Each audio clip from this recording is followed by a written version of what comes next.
પેટા ચૂંટણીમાં આક્ષેપ પ્રત્યાક્ષેપનો દોર શરૂ થયો છે। ગોપાલ ઇટાલિયાને લઈ ભાજપના યજ્ઞેશ દવે ટ્વીટ કર્યું।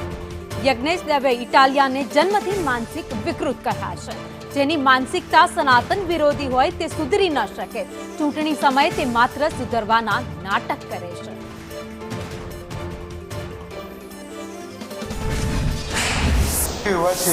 કે જે સનાતન ધર્મ વિરોધી નિવેદનો આપતા હોય, કથાકારોને અપશબ્દ બોલતા હોય, કથા અને ભજનમાં જતી જે મહિલાઓ છે એ મહિલાઓ માટે અભદ્ર શબ્દ વાપરતા હોય અથવા તો બ્રાહ્મણો માટે અભદ્ર શબ્દ વાપરતા હોય, આવા વ્યક્તિઓ જે ભગવાનની પૂજાને સત્યનારાયણની પૂજા જેને આપણે વૈદિક રીતે અને સનાતની રીતે સૌથી વધારે માનીએ છીએ એવી સત્યનારાયણની પૂજાને પણ તેઓ નાટક કે એવું ગણાવતા હોય, આવા વ્યક્તિઓ જે ખરા એ જન્મથી જ માનસિક વિકૃતતા ધરાવતા હોય છે।